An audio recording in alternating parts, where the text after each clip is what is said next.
This video is an interview with Evan, who's one of the first YouTubers who documented his UARS or sleep apnea journey. He went from completely debilitating symptoms to a complete cure, despite being dismissed, gaslit, and marginalized, an experience which is quite familiar, I think, to many viewers of this channel. I'll leave a link to his channel in the description box below, as well as a link to schedule one-on-one consultations with me if you are looking for help, one-on-one help that is, looking at your Oscar or your Sleep HQ, CPAP, bi-level, or ASV data. I'm going to timestamp the video for those of you who are only interested in perhaps watching certain parts of it. I've done my best to title each section. If this is content that you guys find value in, the only thing I ask in return is that you subscribe to the channel. It makes a big difference. It tells me that you guys like it. It encourages me to keep going, which I plan to do nonetheless, but it does help. I'll say that. All right, anyways, on to the video. Are we still gonna do the Dr. Pepper Gaming House or what? Oh yeah, absolutely. We got to do that, man. Where are you, by Yeah, the way? You're in LA, right? yeah, Do you want to be more yeah, specific, or what's the most specific we can be without being weird? Are you yeah. like, No, no, not yeah. hmm like I mean, where in I'm LA-ish? It's yeah. huge, I'm right? in West LA. I'm on the border of West LA and Santa Monica. So like near the Breathe Institute, kind of, right? Yeah, yeah, yeah. It's like I think Breathe Institute is like 2 or 3 miles away or something. Yeah, it's pretty close. You're the hmm guy who got me onto that way Oh back in the yeah, day. Yeah, you were an OG UARS YouTuber, and you put me on the right track. yeah. I mean So that was done for me by my doctor. I had never heard of him, and So I won't try, I'll try to, not take forever here. We can just jump right into it. I just wanted okay. to, have you share your story, give people hope that this is curable. I think you said you cured yourself. You went through a couple hmm surgeries and stuff. So do you want to just start by, I guess, when did this all start for you? So I kind of find there's two sort of checkpoints in the timeline for people. There's the point in time where it became debilitating. And then after that, they realized, looking back, there was actually a much earlier time that something Yeah, was going exactly. on. So what are those for you? What did that look like? That's a really good point. I feel like that is the common experience. For me, I started to feel that rapid decline in grad school when I was like 21, 22. And it was pretty steadily declined from there. It was kind of hard to finish school. But then I kind of like looked back on my childhood and things kind of made sense. I do have a lot of memories of like literally waking up struggling to breathe, but more just like even behavioral things. Like as a kid, I was very spacey. I would always kind of get detention for not paying attention, or all my report cards as a kid were just like, I'm kind of off in my own world, just daydreaming and stuff. Um, I was diagnosed with ADHD as a kid. It's funny, I took a Me too. adult ADHD test. Oh, really? Yeah. Yeah. I took a adult ADHD test about a week ago and it came back negative. And I think the childhood one was just like a survey or whatever, but this one was actually, I think they call it a battery test. It's like a little more quantified. So I almost like wonder if someday we'll have some like diagnostic term or just any kind of term to be like childhood sleep apnea syndrome, like all the things that happen as a kid when you have poor sleep. Just it doesn't maybe need a word, but it's just such a common experience that can be like mistaken for, I don't know, ADHD or some kind of neurodivergence. But like looking back on my life, I think it's I wonder how much of a role sleep apnea played. I don't know the answer to that question, but it's not zero. Did you notice you snored once upon a time, or did your nose bleed? Anything like that? No, I've never noticed any kind of snoring or nose bleeding. The only thing is I remember as a kid just like being really frustrated with nasal congestion a lot. And I would just like have these like daydreams about being able to like unplug my nose by just pulling out some imaginary plug that was in there. I remember really, really being stressed about not being able to breathe through my nose, but I never snored or anything like that. Okay, so fast forward to grad school. What did it look like exactly? Was it really quick, or did it happen over months or a year, or what did that look like? And were you really confused, or did you identify it early? It was scary. It was a little quicker than I would have imagined. I just sort of started to feel really like loss of mental clarity and brain fog. I was really overwhelmed in grad school. It wasn't very easy for me. I was like put on academic probation in my first quarter, and I made it through.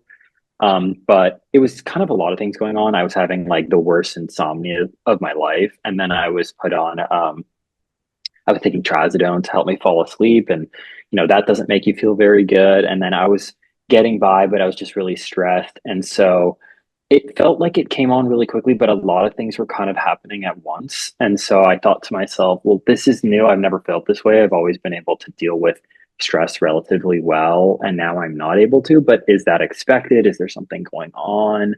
Um, but as time went on, just kind of even after I graduated, got worse instead of better. And it became more and more clear like, oh, okay, like this is more than just the stress of grad school. Like something's going on. So you're about 21, you said, right? When that really set on. Is that right? Yeah. Yeah. 21, 22, something like that. I think I was 22. Would you say before that, you had disrupted sleep, but you could tolerate like the symptoms, or you kind of just slept through it all in a sense? Like, or you Yeah. made up for it in some way?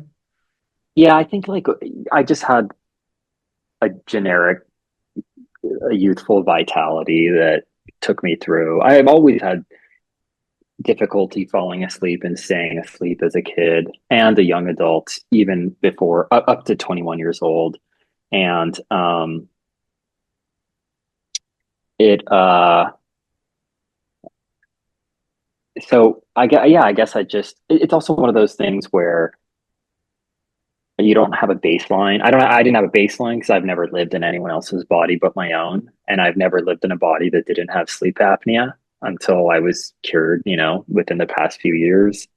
So I just didn't have a good benchmark. So it's kind of a really weird argument, when people say like, "Oh, well, I feel okay." It's like, all right, well, relative to what? I mean, like, I know people who have run marathons. It's not that exceptional. I've never been that person. Had I never had sleep apnea, maybe I would be one of those people. I mean, what are we comparing? So I felt like I felt okay. I did deal with, I really felt bad in the mornings and unrefreshed, but I kind of deal with it. And after 30 minutes or an hour, I'm like, all right, I'm ready for the day. So again, I think it's just youthful energy, and definitely don't have it anymore, but So what happened? Things got really bad, and you're like, okay, I got to do something about this. And then what was that experience like? You went to, I guess, your family physician or like a local provider, and yeah. you're like, look, I can't sleep. And what did they say to you? Yeah. So I was taking trazodone, and that was helping. So I was sleeping relatively consistently, albeit terrible quality because sleep meds are terrible for you. So I didn't know what the issue was or if it was sleep related. I suspected it was sleep related, but I was just really tired, and I had depression. And I talked to my doctor, and they didn't have too much to say. I think they were very busy. Talked to another doctor. They were very busy. I don't think doctors today are really set up for success to do their jobs. I'm not really in the camp of saying that they're negligent or bad people. I just think as a system, our medical system doesn't really give them opportunities to be very attentive doctors that can help you create long-term interdisciplinary plans. But anyway, um, I one of my doctors gave me a sleep study and said, "Oh, it could be something there," and it showed sleep apnea. And so I was prescribed a CPAP. It was brutal to get adjusted to it, but eventually I was compliant. Maybe after like 2 months, and so I was using it all night, every night, and it wasn't helping. And that really sucked because then I just went down every rabbit hole. There was no period where I wasn't seeing doctors trying to understand like why am I still not feeling better, because I was told, well, your sleep apnea is being treated, so the reason why you're still not feeling better is not related to sleep apnea. You have some co-occurring condition. And so I talked to different neurologists and ENTs and psychotherapists, and I did learn a few things throughout that time. I, for example, was prescribed glasses, which helped. Found out that I needed glasses. I did a few different like psychotherapy interventions. I went to like an outpatient program, intensive outpatient program for depression, and did cognitive behavioral therapy. That was really great. I found that I had like a lot of tummy issues, and so I did like Did you say sort of tummy? like a gut, yeah, tummy issues, like gut issues. So I did like a lot of like gut positive diet changes that really helped with my depression and energy. So it's kind of weird, right? Like on one hand, it's really sucks that like I was in the dark for so long and didn't understand what the root cause of why I was feeling this way, which was that CPAP didn't work the way people were telling me it was. And I knew it didn't. I was constantly waking up throughout the night. I mean, I one time with CPAP, had a logbook next to me, and I counted like 15 times I woke up throughout the night, not to include all the times I wouldn't even, be conscious enough to put a tally mark on there. So I knew CPAP wasn't working, but because CPAP didn't work and because of the medical negligence, at least I did sort of find some other things that I learned about depression and gut and wearing glasses and things like that. So there's some silver lining. Do you remember what your numbers were in the sleep study before PAP, and then what the PAP brought your numbers Yeah. down? And we all know, of course, those are two different, let's say, measuring techniques, but nonetheless, just for informational purposes, do you remember what those were? Yeah. So I did a watch pet, my AHI, and it was all like modern statistics. They used like the recommended definition of hypopneas and all that. And my AHI was 7 and my RDI was 20. Um, I hadn't had a sleep study again for years until I did a titration study with the CPAP, but I couldn't really sleep. I think I slept for a total of like, I think it was like an hour or something, and it did not show any sleep apnea. Um, so I find that inconclusive. So I don't really know how well CPAP was treating me or not.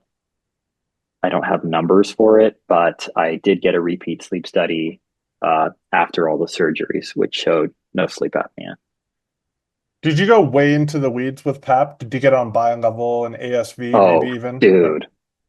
Yeah, absolutely. I mean, I tried everything. I tried CPAP, BiPAP, ASV, like all the different settings and looking at Oscar data. And I had a lot of people helping me and giving me different things to try. I tried, different kinds of masks and mouth taping and strategies and pillows and stuff that I probably can't remember, and nasal strips and other sort of nasal dilators and nasal sprays and whatever. And the thing that was kind of weird is that, the reason why I kept on that track for so long was that everything I tried, most things I tried did actually change a little bit. Like it did make me feel a little better or a little worse. So it felt worth trying. But at the end of the day, like, I don't think anything really like made a significant impact in my symptoms, maybe 5% here or there. Do you ever get an answer for that? Or have you thought about that a lot? I have something to add, but I want to hear what you have to say first. Why do you think the PAP Oh, did not help you? Or did any of that's the top sleep physicians tell you why? it's a good question. I want to know what you have to hear. I will say I've heard a few different things, and it's been enough time that I don't remember what they are. I do remember talking with Dr. Zaghi, and he said something like, "Oh, lateral pharyngeal wall collapse is not really something that CPAP handles well." That's not a direct quote. Maybe it was a different type of collapse. What I'm saying is there are experts who try to answer these questions. I don't remember what they said. Um, it's not to me that surprising that some pressurized air isn't always going to solve the issue. I mean, um, but there's a lot of other factors that I don't feel qualified to speak about, like whether or not the pressurized air can cause central apneas. I think they call that treatment emergent central sleep apnea or something. It's just like it's not. I don't know. I think it's. I don't know why, but I think it's just if I were to try to summarize it in my most unprofessional way, that is probably not even correct. Um, I think again, I don't really think this is correct, but it's just something to think about. Is like maybe CPAP helps for people whose most of their symptoms come from being like overweight or like soft tissue issues that just need a little bit of support. But for me, I had tiny jaws, a tiny nasal cavity. No amount of pressurized air was going to open up my airways. Like my turbinates were super inflamed and rock solid in a tiny nasal cavity. There's nothing, I mean, maybe there was something to be helped, but I don't know. Again, I don't really know. But what do you think? Yeah, I get, so this is speculation on my behalf, but I've been doing this for a while now, and I've had one-on-one sessions with literally hundreds of people at this point from every country. And some people are, towards the beginning of their journey, and some people have tried literally everything, and they have their data Mm-hmm. too. And I've Mm, learned a lot of stuff along the way. And do you know what I think it is? Again, mm, speculation. Because I used to think that for some people, CPAP is just disturbing in some way, and there may mm-hmm, be still that still might be a probable contributor, let's say, but there's no data apparently. I've never heard of mm-hmm. data. I asked Dr. Rama last week this exact question. He said the same thing. He's never, but he anecdotally, people do come in and say they feel worse with CPAP. So let's just say it's a mixed bag right now. Okay. But the other thing that I think it is I think the people who have severely skeletally restricted airways, it doesn't matter what settings you put on, they're still going to have too much respiratory effort. And they're going to, through either a combination of, let's just say, pure respiratory effort and a low threshold of arousal, or just respiratory effort. Do you know what I mean? Like, I think Totally. the structures that can interplay to cause obstruction is just too powerful for what CPAP can offer. And you can say, well, yeah, just, jack the pressure up to 1,000 centimeters, but that But in that's itself, disturbing. exactly, exactly. So once you get to, maybe a patient needs, let's say 20 centimeters, right, to open things up properly, but that is just way too much for them. It's too uncomfortable, causes too many leaks, or causes aerophagia, or causes pain, or causes centrals, right? And so they get to this point where they can't go any higher, even though they need to go higher. And I think part of the reason I wanted to interview is because I do now believe that some patients cannot properly cure themselves with just PAP. Sometimes they're going to need something else. Hopefully that's lifestyle Oh, I changes, was one of them. but for some of them it's surgery, I think. And I think it, again, I want to make sure I'm being clear that I'm purely speculating here, but I really think it has to do with the fact that some people are so skeletally restricted. It doesn't matter if you're pushing soft tissue, it's not going anywhere because the Yeah. bones are there, right? Right. You can push it a little bit, but it's not enough. I don't know. Yeah. I mean, my unprofessional instinct is that I agree with you. That certainly feels like my experience. I like Yeah, if I tried to jack up the pressure, it was just so uncomfortable. And I mean, the machine is supposed to, it's auto PAP, right? Like, supposed to give you the right pressure, but it's not able to detect raras. It doesn't really know when you're struggling to breathe. And also, some people have a different arousal threshold. I always suspected I had a really low one. So it's not going to have time to ramp up the pressure before, boom, I'm awake and I have an arousal. And now I'm breathing normally because I'm not sleeping anymore. Yeah, there's like almost no dimension you can look at CPAP and consider it perfect or near perfect, but it's frustrating how much it was thought of as perfect. That's like multiple sleep doctors that I've talked to have called it perfect. It's used that word, so it's just kind of weird. Even surgery is not perfect. And one thing that's kind of scary too is like you might think that the solution is, well, try it and see if it works for you. The thing that's a little scary to me, and maybe this isn't that big of a deal, maybe it's just like this, like I'm just have a tendency to try to optimize things. But if a patient feels that it works for them, does that mean it works for them? Does that mean that 100% of their issues are solved, or does it mean that 50% of their issues are solved, but they don't know any better because they've never felt 100%? Kind of goes back to that, like we don't have a good internal gauge for how well we're sleeping. Like, am I supposed to be able to run a marathon? I mean, like, is my genetic baseline something that I'm supposed to be able to achieve that, and I'm just limited by sleep quality? Or maybe no matter how good my sleep quality is, that was never in the cards for me. There's like no way to know that.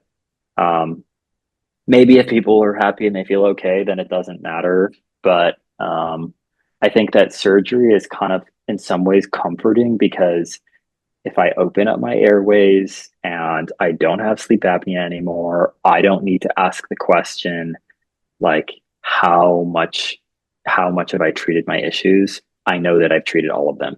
And I want to caveat by saying I think most people that get surgery do not reach a 100% cure. So I understand that that's not really like a good conclusion, but I don't know.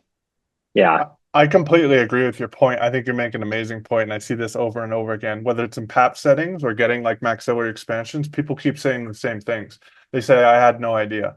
And I asked this to Dr. right, Coppelson as well. I interviewed him, and I can't imagine you watch my stuff because you're out of this space now, but he says the same thing, and everyone seems to say the same thing, that people don't really know how bad they are. And there's the statistics too. 80 to 90% of people don't even know that they have this, right? And they're right, just going about their lives. They think this is normal to just wake up and feel like shit, I'm assuming, right? Think of how many people wake right, up and they feel terrible and they just think, well, this is life, right? Like life's hard, but maybe their airway is closed, or maybe it's something else. But the right, whole point is like, if there's this variable that's been around for so long, disrupting, let's say, their full potential, and they don't even know what their full potential is. They don't even know. Yeah, no, it's a good point. Same with the nasal breathing. Like people think they can breathe through their nose, and then they go get maxillary right. expansion for whatever set of And motivations. I'm And like, well, yeah, yeah, and they're like, whoa, now I get it. Now I understand what you're saying. Did you find yeah. that by It. any chance? Because you went through maxillary expansion. I mean, I always knew that my nasal breathing wasn't good, so um, that wasn't my case. But I think there's like everyone. There's a big web of like different personality types that people can take, and I think that a lot of people, uh, self improvement is sort of like laborious or uninteresting to them, and maybe that's too sweeping of a statement. Maybe some people are more interested in self improvement along some axes than others. I think I've been very lucky that this is self improvement axis that I've been genuinely interested in, and I've had fun, although it's been horrifying at the same time. I think if anyone's going to go into this treatment process, you should really pay attention to what sort of personality type you have, because like how much tolerance do you have for delayed gratification? How much tolerance do you have for doing your own research or trusting doctors? I mean, you have to decide uh, if you, for example, are have a very low threshold for delayed gratification or very low risk tolerance for surgeries or whatever it might be, or very low tolerance for wanting to kind of do research and get into the weeds of things. I say that as if I've done that and I'm an expert. I know that I'm not. But if you are one of those people, like consider whether or not it's appropriate for you to do any kind of physical intervention. Like you might end up doing some surgery that's going to have terrible side effects and nothing's cured. I see that all the time on the internet. So there's a selection bias there. But I think people really should pay attention to like admit that there's not going to be a perfect way to do this. And you have to match your personality type with your treatment plan and your providers and risk tolerance. There's a lot of ways to make mistakes. I think it's really scary. I think it's really, really, really scary. There's a lot of ways to make mistakes, and one of those ways is doing nothing. So I think it's a scary position to be in. I think it's also exciting because there's a new world waiting for you, whoever you might be. Uh, by treating your damn sleep apnea. No, really well said. I completely agree with all of that. I try to, in interviewing these guys, like say, hey, look, this doesn't mean go run to this doctor, you know. Right. But the other thing too is like, you're, let's say, like relatively well versed in understanding literature and scientific principles and statistics, let's say, and not everyone's there. And some people kind of have to Mhm. just like accept what the white coat and stethoscope is saying because they don't have the time or the bandwidth, or they just don't have the training to read some of this stuff. Right. And you're right, it's scary. I feel for them.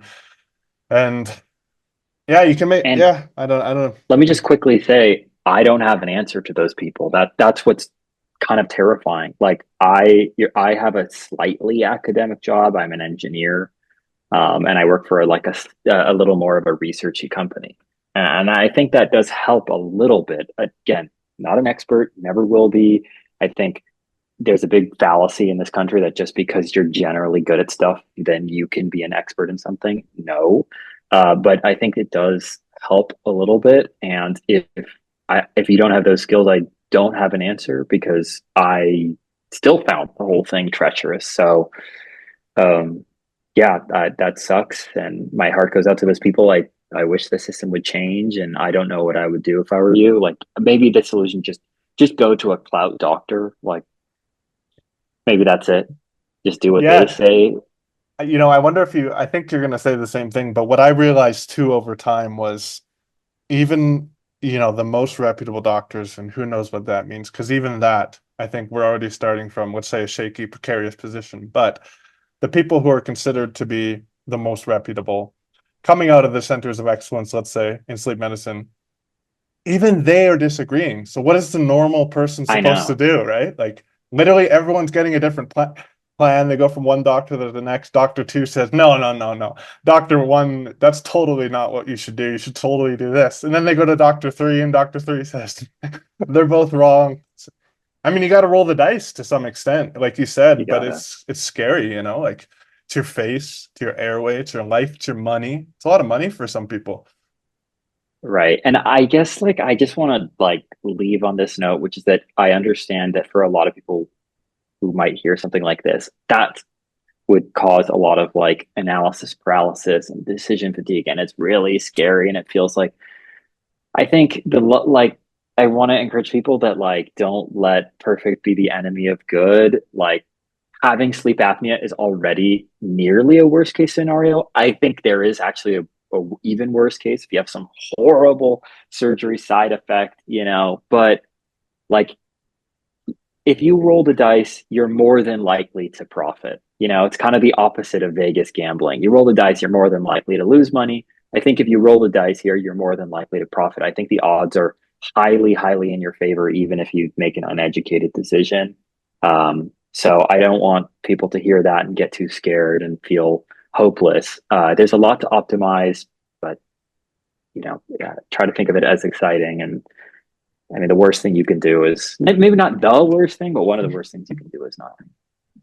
No, I totally agree as well. I mean, I'm just agreeing with everything you're saying, but it took me a long time to kind of pull the trigger. It took me years. I mean, starting all the way back probably in 2019, consuming your content. And there was just a small UARS group of a bunch of randoms from across the world. No one knew anything. And you went to Zaggy, and I was like, well, this guy seems, like he knows what he's talking about. And so I got an appointment and got the ball rolling. But then you go, is this really the right thing to do? And it's all this money. So how But was that for you? Like, I, tell me so about the analysis paralysis that you had and the reservations and how you framed them and dealt with that. yeah, I mean, I found relief through PAP, let's say, once I really got into the weeds and switched to bi-level and stuff. So it went from like horrendous to, oh, you know what? Like this is manageable. It's not great, but it's manageable. And so I put Mm, it on the back burner for a long time. So that's the first thing I'll say. But the other thing is, yeah, I mean, I would say for me, the scariest thing is like people's faces are changing. I've never been too scared about, now that I'm actually doing maxillary expansion, these concerns, let's say, have been raised of like, now what could happen with complications. But it was more always just, coming out of an MMA, you're literally going to look different. Um, I think that's hard for a lot of people, depending on who you are and depending how, let's say, stunted your development was, because the more severe it is, probably the more they're going to change your face, right? And vice versa. yeah. But yeah, I would say the thing that getting better settings on PAP definitely postponed everything for me. but also, yeah, and also it's just a lot of money because I'm from Canada and I don't, there's essentially no one is placed on the pedestal in Canada in the same way that there's all these physicians that are placed on a pedestal in California. So I was like, okay, I got to go to Yeah. California if I'm going to roll these dice, and that's a lot of money, right? Because everything's out of pocket. There's no coverage. I actually tried. I don't know if you follow this at all, but I tried to get the Canadian government to pay for it, but and all the doctors actually agreed with me. I went to like 4 different doctors, and even one that came out of Stanford, and they all agreed and signed these documents. But then the bureaucrats said no, because That's I could do something in Canada, like get a right. septoplasty or something, right? So Right. That sucks. That sucks. I know a lot of people jump through hurdles with insurance. I remember meeting one person on Discord that I was amazed by. He this is kind of an aside, but he sent me this book I never actually read. It's like How to Win a Fight with Your Health Insurance. I think I it's read some. that twice. Oh, you read it? It's called Approved, Oh, yeah, and it's a great book, but it's oh, that might be U.S. different. This one I think was called How to Win a Fight with Your Health Oh, Insurance. okay, okay, You know what? I could be misremembering, but it's probably like a lot maybe, of the same content. yeah.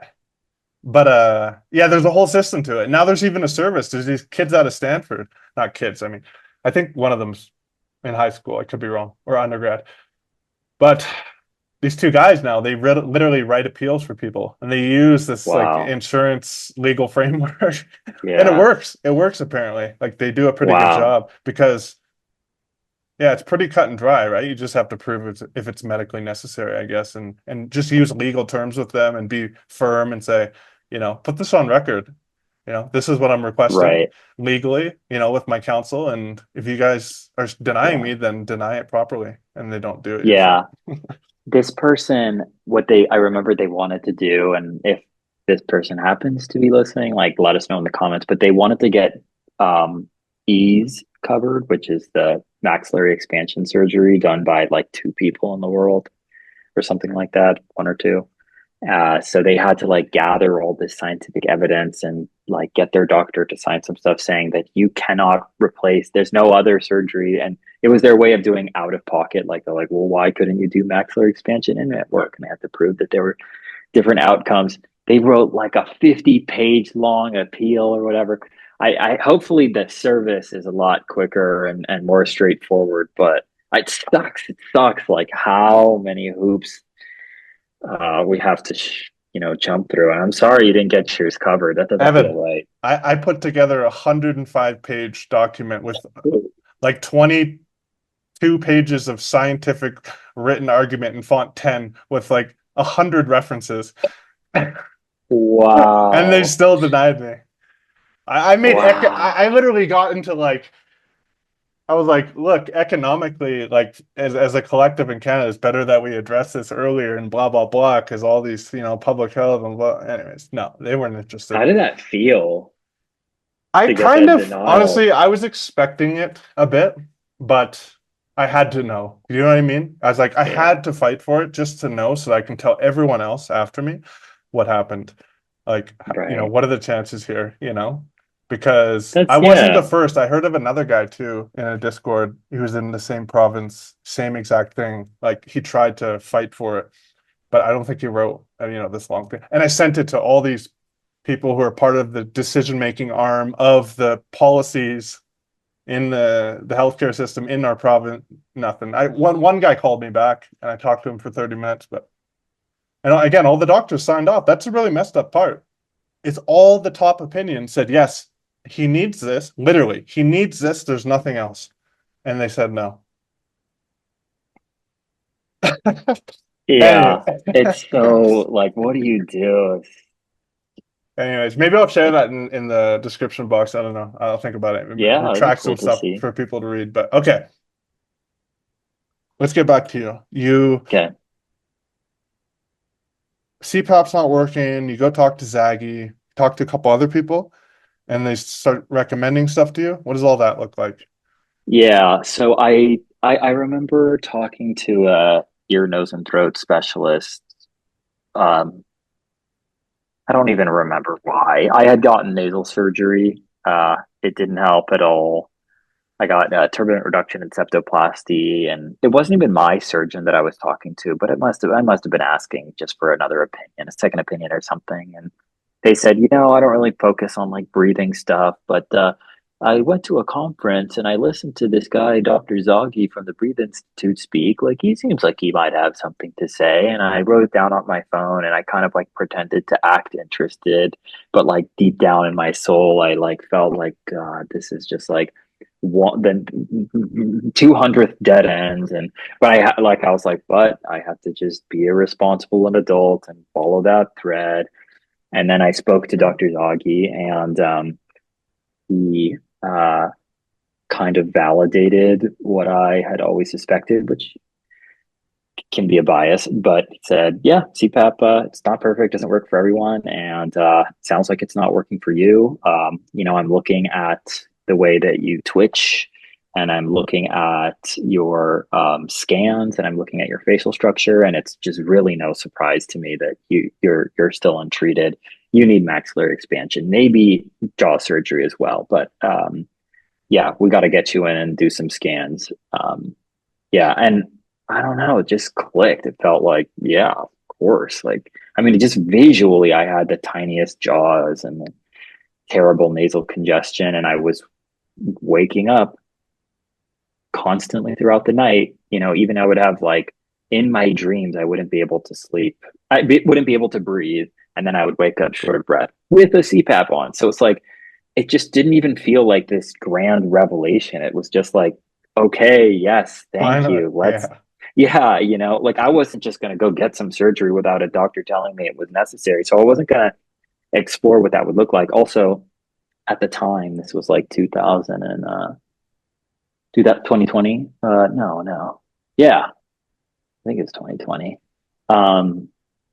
I think like sleep surgery was still kind of evolving and it was still kind of a young thing. So wasn't a whole lot of people to talk to, but I was on board right away. Like I felt so, like this incredible relief, like holy shit, like this is it. And it ended up being true. And I was like, oh my God, like, I was so all in, and that's when I decided to make that YouTube video. I don't think it took me more than a week after that appointment to make my first YouTube video, and I was like, I want to share this. This is huge. Like the amount of, if I had heard this earlier, I remember being involved in some of the very, very early UARS subreddit kind of posts, and I was like, didn't really find too much, and then it started to evolve, and then I don't know, man. It was really, really great. It just felt like a diamond in the rough. Dude, you paved the way, man. I'm telling you. I said this already, but I mean, I think you're the reason I ended up where I am. I think I saw your video first. I can't remember though. It's so long ago whether I got into a UARS. Just don't know where I would have heard UARS if I didn't hear it from your video. And so it was either the Facebook UARS group or you, but yeah, you started it all. And I think I can only imagine, now it's easier because there's so many people, and we've gotten to this point now where like so many people have documented going through this, and there's all these channels, and there's way more acknowledgement. But you were on your own, like you were like the guy. I think. I don't know. Did you feel like That's a very this? humbling.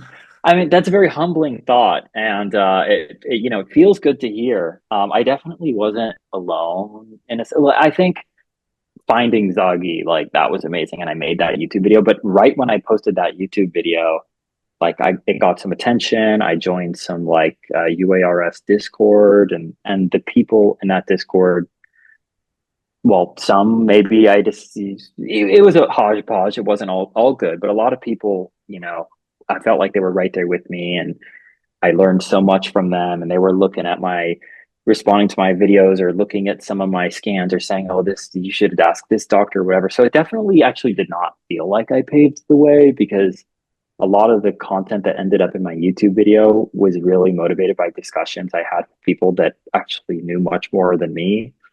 I also will take this opportunity to clear something up, and I'm not a professional, and I do think some doctors disagree with this, but just so people know, in the diagnostic criteria in the US at least, UARS is a defunct term. So we just call it sleep apnea. Sleep apnea and UARS are not separate conditions. Should they be separate conditions? I'm not qualified to say. I don't see why, but so now I stopped using that word really in my YouTube channel, that acronym. But anyway, yeah.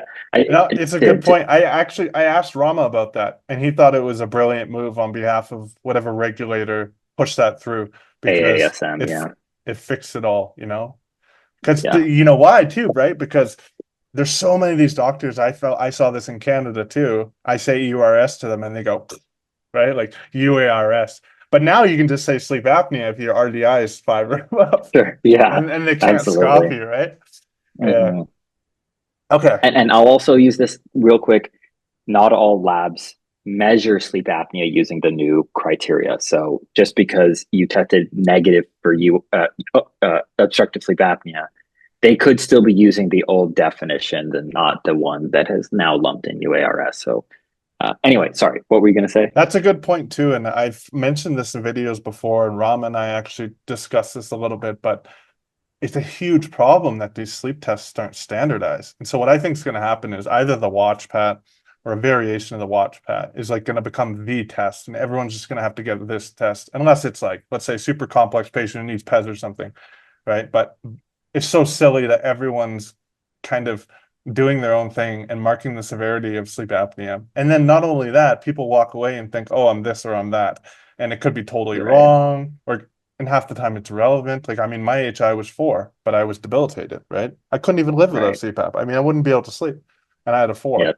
But to most healthcare workers, it's like, what do you know, go, here's some depression pills or go exercise. Exactly. Okay, so you see Zaggy. He, I guess, refers you to a few, orthodontists, oral surgeons, OMFSs. Yeah. What happened there?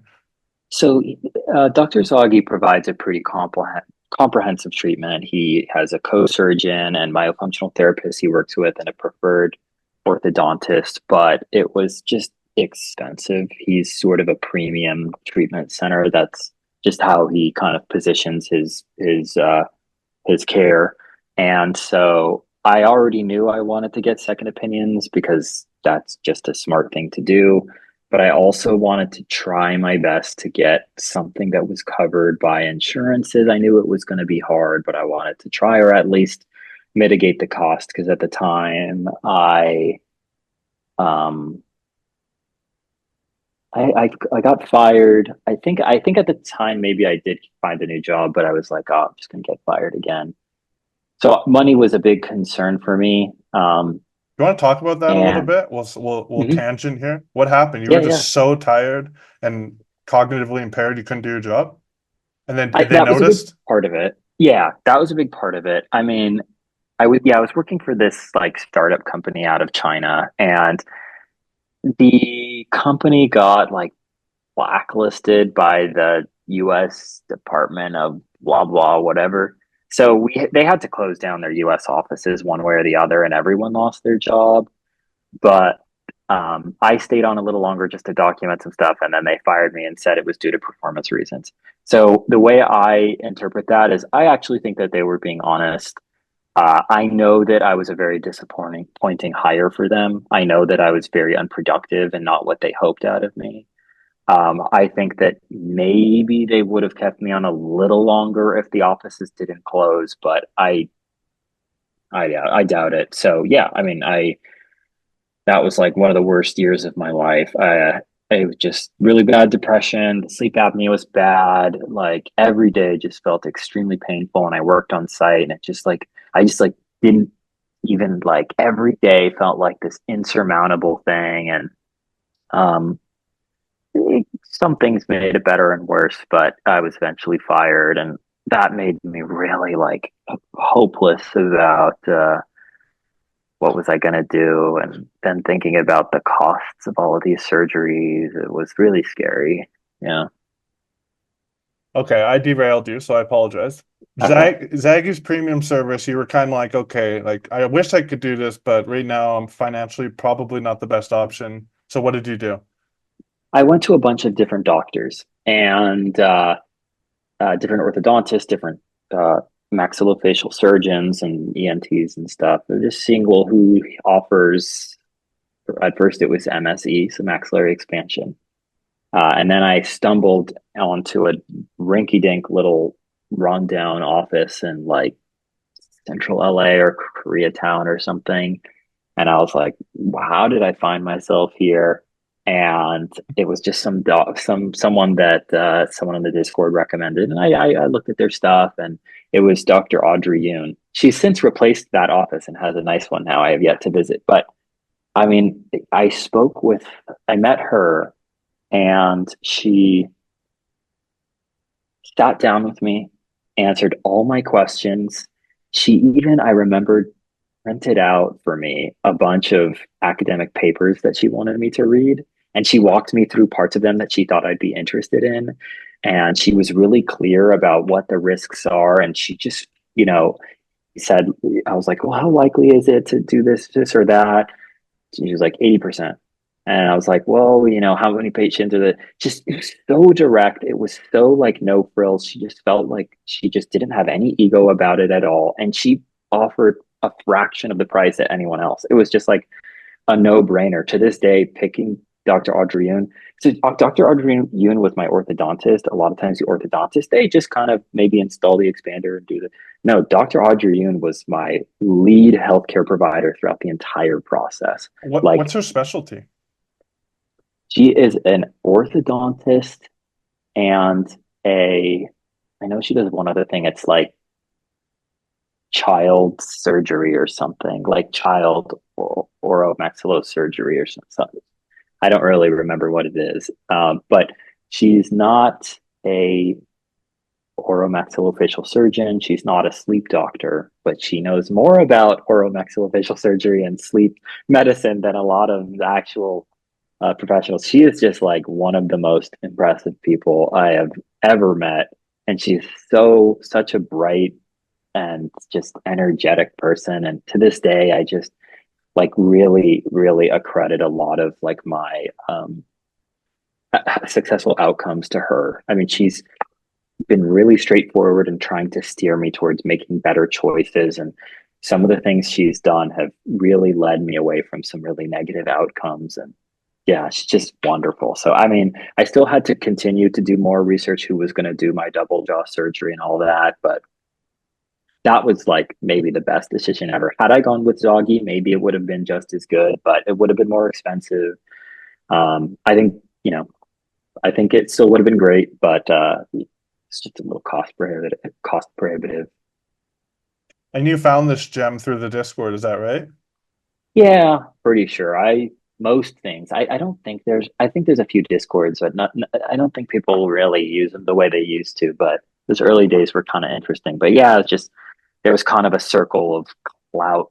It seemed like there was a sphere of like clout providers that everyone talked about, maybe 10 of them across different specialties. And it was kind of like the obligatory providers to go see Dr. Lee and Lou and Zagi and Yoon and Wolford and Gunson and whatever. Yeah. So Audrey did maxillary expansion on you, is that right? Yeah. Mm-hmm. And so I tried to binged like 75% of your videos today on 2x. By the way, everyone, yes, he has a YouTube channel if you don't know yet. So I'll obviously link all that. It failed though, or something, right? I was just at that point. It failed, and then you kept turning. And then did you get a surgical assist eventually, or did it just split eventually? I didn't watch that video. No. The first one failed. It was MSE, which is a brand. It's not a type of product. It's a brand name. So it's like Toyota is a brand and car is the noun. So MSE is a brand. So I tried the MSE brand expander and it failed. It just didn't expand anything, and the device just kind of bent and crumpled.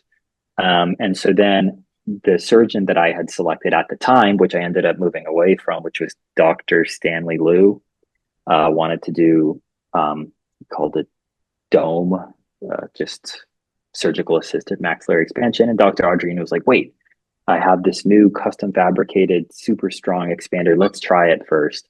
And I was like really in between. And I was like, oh, I don't want to do it again. It was so brutal. And Dr. Liu just really wants me to do the surgery. And I was like, all right, fine, let's do it. Let's do the expander. So did the second expander. It's not so different than MSE, and it worked. Actually, I feel like there's probably a video coming because I talked All to Dr. right, let's Univer. go. Yeah, I talked to Dr. Yoon over email soon, and she said that she has. I'm trying to look at it now, but she said that she has some 3D custom printing Marpy with higher success rate. I don't know any details, or I may be misunderstanding what there is there, but really excited to learn about what she has going on because I've told people like about this custom 6 screw off-axis expander that she made, and it's like I don't know any other providers doing anything like that. She like contracted with a local machine shop to make these things that I guess she did the CADs for, the computer aided designs for. I don't know. Maybe I'm giving her too much credit, but it seems I never heard of anyone else doing that. And people were like, "Oh, my MSE failed. What do I do next?" And I was like, "I don't know, man. Your provider doesn't have that option." So anyway, I'm excited to see what she's doing now. But that worked, so Oh. that expanded me, and they did a corticopuncture, a little drilling on the suture, but she said it probably wouldn't have made a difference whether I did or didn't do that. It was just a might as well measure. But yep, expanded. That helped. How much did you expand, and did you notice nasal breathing benefits and sleep benefits at all, or? Yeah, I want to say like 8 millimeters. I think could be wrong. Yeah, I noticed some massive breathing benefits. Some of the breathing benefits kind of went away over time. Dr. Yoon told me that something like that could happen. Sometimes your turbinates can continue to swell even more. Do I regret it? Not at all. The way I kind of interpret it is if I had only done MMA, I would have, or double jaw surgery, I would have been disappointed. If I only did maxillary expansion, I would have been disappointed. So I did both. Now I'm happy.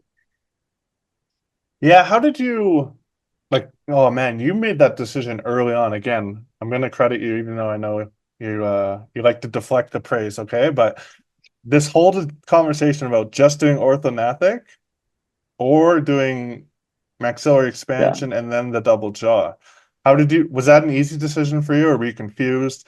Or was it a big like It was 50-50? It was a 50. It was. I mean, Dr. Yoon said I'm not a clear case for maxillary expansion. I think that these providers sometimes see things as a lens of like, if it's not severe enough to cross the threshold, is it worth the risk? For me, I had, I guess, a relatively low risk threshold, and it was worth it for me. I'm like, okay, is there any other way I can get better nasal breathing benefits? No, I already tried nasal surgery, nasal sprays, and whatever. This is the only other avenue besides double jaw surgery. Like, yeah, I'm gonna do it. And so she supported it. So it wasn't like super obvious, but I pushed.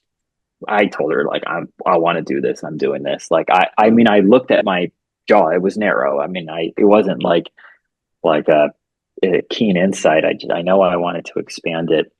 I'll also say like even maxillary expansion and double jaw surgery, those are not each one thing. Like double jaw surgery comes in many, many different forms. I always kind of wanted to make a video about some of the things I learned, but it seems like it would be a lot of effort and I wouldn't be really fully equipped to do it. But like the ways that they move your jaws and how they rotate the jaws and how they kind of like recontour the nasal cavity and even expansion, like what kind of cuts they might do or might not do, and different kinds of expanders. Like they're not one thing, and all of that kind of matters. But to answer your question more directly, I think pretty early on, I was personally pretty sold that I wanted to do both, but some different providers said different things, so it wasn't like that cut and dry. So you expanded, did the ortho, standard procedure, right? And then were you also sold on MMA, or was that a big decision for you? And how did you decide? Who did you consult? All that stuff. Yeah, MMA was the surgery. Like it, MSC was an add-on, or I guess maxillary expansion wasn't even MSC that succeeded. Maxillary expansion or MARPy, whatever, it doesn't seem like there's a consistent name.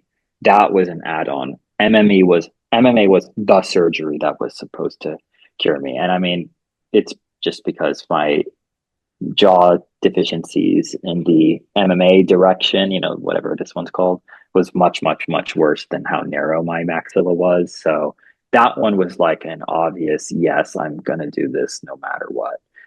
Even though there were doctors like Stanley Liu was like, didn't really want to do it at some point, but like my jaws were just so recessed. They were extremely recessed. It was just no question. Of course, I was going to do it. And who did you talk to about that? And how did you decide on someone over the others? Oh God, that was the hardest part of this entire process, I guess, excluding the years without, bumbling in the dark before I met Zaki. That was so hard and complicated, and maybe it just that I don't even like know how to summarize it into certain recommendations. But I met with a bunch of doctors. They gave me virtual surgical plans where they kind of tell you the ways that they're going to move your jaws. I posted my virtual surgical plans in the discords. People gave different advice, said go see that person instead or this person. I did those things. I listened to a bunch of debates, and people were like, none of us are medical professionals too, which is kind of horrifying. But people were like, oh man, that's not enough expansion, or ooh, like, that's too much rotation, or like, oh, you got to really be careful because like they're going to do an impaction and cut out a little piece of bone, and that's going to shrink the size of your nasal cavity. Go to this surgeon; they do down grafting, but that has its own. There's just like no way I can summarize the information, but I guess just like I just posted the virtual surgical plans in the Discord, and I just like people gave some really good advice, and then I would go to doctors. And I would say, hey, I heard this about this plan, do you agree or disagree? And I not only paid attention to what they said, but how they said it. I had one surgeon who seemed to take everything personally and like just seems a little bit too like personally invested in some of these opinions. Like instead of just responding to them, would get a little bit like he tied his identity to them. And I kind of tried to pay attention to that, like how open is this person to feedback, or how much do they ascribe like certainty to their opinions, and are they going to say something like, "Oh no, that surgeon's a fucking idiot," like, that's a terrible idea, or are they going to be, yeah, That's a really good point. Yeah. The Discords, they're a wealth of information, but you have to be careful. And I think the approach you took is the right one. You take that information and then you package it in a, let's say, digestible way, and you present it to the surgeons in such a way that minimizes inflammation. Because you're right too. A lot of them they're kind of sick of it too, right? Like a lot of these surgeons yeah, get like these super fringe internet edgelords coming to them with yeah, things they heard through the grapevine, right? And challenging them. And yeah, I don't know. I think it's probably a mixed bag. I'm sure the surgeons are probably tied to their the identity a bit, right. but it's also, I think some people are overstepping, let's say, their purview. I agree. Yeah, I think that's something to be careful for. It's like it's difficult because as a patient, I understand you've been dealt an unfair hand and you've been neglected, time and time again by the quote unquote system, and you can ascribe some level of blame towards particular healthcare providers, and naturally anybody's going to be frustrated. You're fighting for your damn life and you're completely unsupported. It classifies as an invisible disease, horrifying experience. With that being said, it's still in your best interest to, try to approach. I think it's like a drop of honey attracts more flies than a gallon of gal strategy, where it's like, these are every doctor you see is a human being, and they are gonna want to or not want to work with you based off of a lot Totally. of factors, and it's in your best interest to sort of approach them with respect and curiosity while also maintaining, your self advocacy as a patient. It's difficult and it's really hard. So if you're going to do it, be talking to a Oh, you're breaking up a tiny bit. Can you hear me okay? same time part Oh, alone. oh, can you hear me okay? Oh, sorry. Yeah, I can hear you. Yeah, you Yeah, I broke can hear up. you. You Am broke I up a tiny you bit. seem pretty smooth. Oh, Oh, there we okay. go. There we go. Hmm. I think we're back. Yeah, So my great. mom always said to me, you always get farther with honey than you do with vinegar. So, Yeah, yeah, dish out honey. Even if you hate the person, do you want the better outcome? Be nice, it works. And be right. respectful and acknowledge boundaries. It's a good point. Okay, so double jaw surgery. Who did you decide on? And let's, preface this with this doesn't mean anything besides this was the right fit for you. Everyone might have a different fit. Let's not Right. place this person on the pedestal and start the telephone game Yeah. where we tell everyone Hmm. this is the best surgeon ever. But who did you go with, and how did you decide on that person versus the other ones? God, I feel like this is the first time I'm forgetting his name. It was Dr. Oh, it'll probably come to me later. They're at LA COMS, the LA Center of Orthomaxillofacial Surgeons. Dr. Um, Benjamin Walling. yeah, Dr. Benjamin Walling. I Yeah. actually consulted with him too, so that's why I know. Go Oh, ahead. okay, cool. It, Maybe I'll take it as a good sign that I'm not totally remembering because it means that in the past. But I don't. I didn't feel super sold with him. Just the best of who I talked to. The things that I looked for were that he was communicative with me. Actually, I brought some of that kind of discord and other surgeon advice and asked him to change my plan. I said, would you actually make a new plan, pulling the jaws forward a little bit by about 4 or 5 millimeters? This is sort of like, is that respectable? What would you think about that? And he was like, yeah, I could do that. I mean, there's going to be some increased risk as long as you're aware of that. And then I'm okay with doing it. And so not only did I get a plan that I was more comfortable with, which was scary because, like, kind of, what do I know? But it's also, it made me feel good that he was like open to feedback, and then the last part was Dr. Yoon liked him. So that Sorry, that was the meant a last lot. part was what? Dr. Yoon liked him, Oh, I and that see. meant a lot to me. Liked working with him. That meant a lot to me. How many other surgeons were you, let's say, stepped up to the line with before you kind of pulled the trigger? I had consulted with maybe like 1, 2, 4, 5, 6 or so, at the most, maybe five or six that I can remember right now.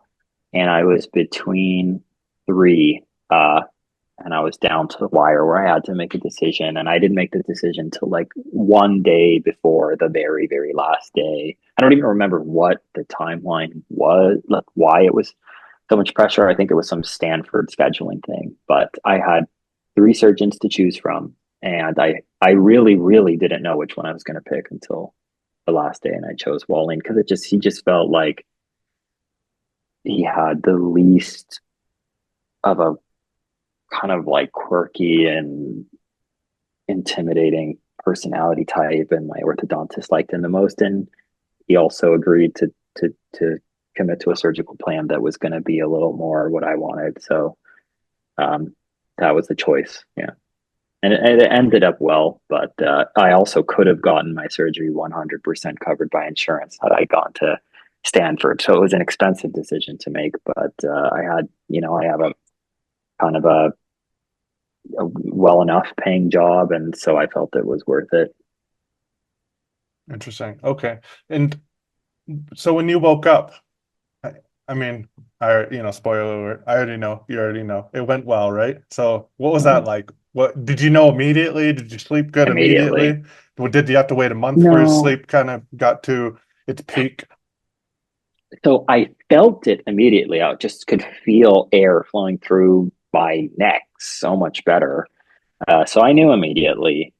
Nasal breathing was better too. I mean, then the swelling hit. So of course, it kind of went after a few hours. It got bad again, and then it takes a long time to kind of readjust to sleeping without a CPAP machine. I had been using one for years at that point, every night, all night, and I started to feel decent at around 3 months, and I started to feel like the way I do now, like it kind of slowly got better and better. It took like a year.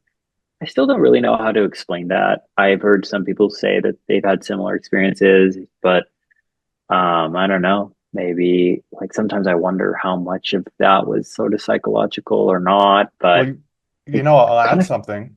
Dr. Hmm. Rama, I know you've been out of this space for a while, but he's one of the practitioners who emphasizes the importance of restoration and that it's a Hmm. neglected conversation. So it could be that, like maybe over a year, Hmm. your brain restored itself from all the damage it was taking for whatever, a decade or two, you know? Do you Yeah. think it was that maybe? Or I kind of cut you off there, but Yeah. No, no, no. Please feel free to cut me off. That's a really good point. I mean, if your doctor is saying something like that, then I'm definitely listening. I don't know. What do I know? Kind of just what do I know? I Could it have been something like that? Yeah, I think so.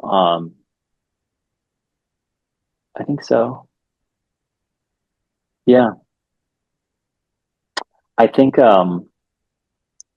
there's so much like embedded fear, and I don't know, there's probably a lot going on. Like there's just so much going on. Even today I still am working a little bit on trying to like, I've largely done, I think, most of it, but rewrite some of my relationships with sleep and bedtimes, and they don't have to be this big scary thing anymore. And maybe I can look forward to bedtime and trust that I'm going to be able to sleep. And so there's kind of a psychological component. Maybe there's sort of a physical thing, and I don't know. I'm out of my depth there, but if someone is in that situation, be patient. It can take a while. It can take a long time to continue to see benefits. So why is that? I don't really know.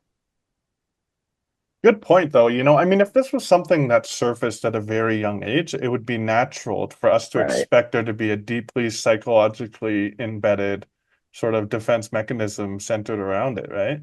It Yeah. reminds me of like fear of abandonment, right? Fear of abandonment's Hmm. developed typically at a really young age, and it always kind of sits there in the back of your head, and you can address it and resolve it. But it's this thing like that, even sometimes when you acknowledge it, that you're not there yet. You still got to do work and kind of overcome this thing that's been part of your brain for so long and remind yourself and whatever and go through therapy. And let's just put a loose banner over what I'm trying to say. But essentially, you got to, I don't know, do some work to get back to normal. Maybe that's some of it too. Totally agree. Yeah, the whole neurons that fire together, wire together thing. I mean, whether it's sort of more psychological or physical, or maybe acknowledging that there isn't really a clear difference between those two things, whatever it is, like you grow up a certain way, especially if it was as a child, fear of abandonment or sleep apnea. I mean, I know kind of personally, there's some things where it's like I could reevaluate and learn and see the way things are and the way things were, but that instinct of fear, that instinct of whatever it might be, I'm kind of talking about a few things here. It sometimes doesn't fully go away. So yeah, maybe there's kind of a lot of a sort of similar thing going on after surgery. Like brain kind of learns to adapt to breathing in this particular way, and yeah, it's not too surprising that it's not gonna totally just flip well on it immediately after just opening up the airway. So it makes sense to me. And you got a level one sleep study afterwards, right? At some point, and I it's don't. or What does that mean? Level oh, one, or sorry, like I don't know there's. if that Did means. you go to the hospital and have the EEG leads all over Oh your head? yeah. You Hmm. did, Yeah. and it showed what, RDI 1 or something or 0 or 0.1. Yeah. I so you had were one. cured. Yeah, cured. I had one apnea throughout the whole night, according to the study. No hypopneas, no raras. Just that. I don't even. Yeah, totally cured. Zero sleep apnea. Do you sleep through, like, how would you describe the quality of your sleep now? Do you feel like there's anything there still, or do you feel like this is not even something you think about anymore? You just go to sleep like the normal people. Yeah. The obstruction part, I don't think about. I still need to have a more stringent sleep hygiene routine than the average person. I think that has maybe something to do with sleep apnea, maybe not. I think I just have a weaker sleep signal and a higher alertness signal. So, I do a lot of like making sure I get light and lack of light at the right times of day and temperature and routine and having a comfortable bed. I still do have some bad nights, but it's pretty rare. So overall, I would say I don't think about things too much. In terms of energy level, I kind of like hoped that I would kind of come back young buck stallion energy, like, feeling like I'm in college again. That never happened. I feel good, and I feel not in distress, which is, I think, as much as I could have hoped for. So I'm very happy, but it's not like I'm, you know, loving exercise all the time, or I'm like I don't get kind of tired or kind of tune out of boring meetings or whatever. That stuff still happens. I still have like a little bit of like kind of low grade headaches. I kind of doubt I'm ever going to find why that is. I've kind of wondered, like, you know, MMA does sort of create this permanent tension on your head. There's a reason for that I won't get into, but it kind of squeezes your temples. I still have bad posture issues. So yeah, I still kind of feel like sometimes I still get kind of headachy and my eyes get kind of fatigued, and um, I still kind of maybe need more rest than some people, but I'm I don't think I'll find an answer to that.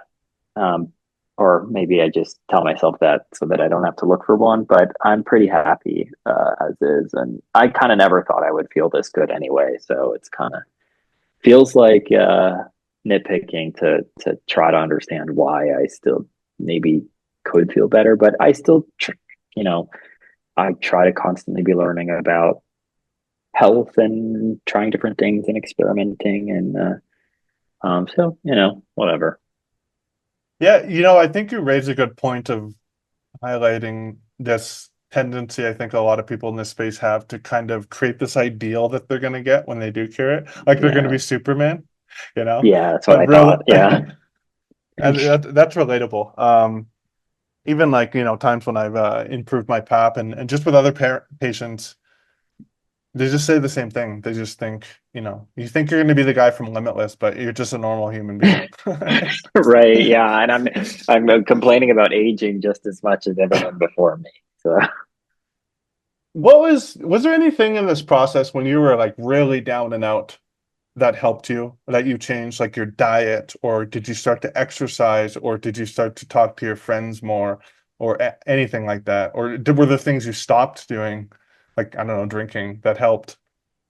yeah, um, yeah. There's a few things that come to mind. I think it's kind of one of my therapists helped me like recontextualize if I don't really believe that things happen for a reason. I'm a very, very non-religious and spiritual person, but if I were to come up with the argument of like, why did God choose for me to have sleep apnea? It's kind of a fun thought experiment because it did really encourage me to reevaluate. I had a very limited amount of energy, and it really re-encouraged me to reevaluate like what are the things that I carry in my life that are so that weigh on me so heavily. So I started going to therapy, and that, skipping ahead a little bit, it led to me being estranged from my family for a while, years. I'm currently in family therapy and reevaluating that. It's really still nascent, but kind of don't really have the same friends or the same, girlfriend, and um, things like cognitive behavioral therapy were really helpful. One thing that was also super helpful is kind of abrupt, but the gut stuff. I felt like my depression had lifted, and now I was just tired and irritable and suffering, but not depressed. It was weird. So stop. I stopped eating like hordes of processed foods and stuff like that. There's something there, I swear. I keep making this point, and I don't have a randomized controlled trial, of course, but after all the time, I constantly, neurotically think about this stuff too all the time and talk to people endlessly. I swear, eating clean and exercising, if you can, I understand some people are so debilitated, they don't have the energy. But those two things seem to be huge hedges against the symptoms. Because because yeah, I don't know, if you're putting junk in your body that it's not, being used as fuel, it's literally just more work for it to like, okay, now I gotta get rid of this stuff, right? And stuff. Hmm. I don't know. The, I'm too stupid to go know what ahead. it is, but the point is, like, I think there's something there, right? Like, I don't know if it's the nutrients or just the lack of the garbage or both or Here's what. what I think it is. Like, I think it's just like you can kind of derive the most likely answer in the framework of evolution. And I think that that's a pretty good baseline for thinking about like most things related to health. We did not, there's no like, okay, let's take, um, I don't know, like what's a super toxic additive like trans fats or whatever that might be added to potato. It's banned now in the US, but maybe added to potato chips to make them healthier. There's nothing inherently evil about that molecule, trans fat. It's not a bad person who wants you to suffer. Trans fat is not a bad thing. We just haven't evolved to adapt to that molecule. So if we continue to eat trans fats, then maybe after a few 100,000 years or million years, trans fats will no longer be this really scary, bad, unhealthy additive to food. It'll be benign. Maybe it'll be beyond benign. Maybe it'll become an important micronutrient.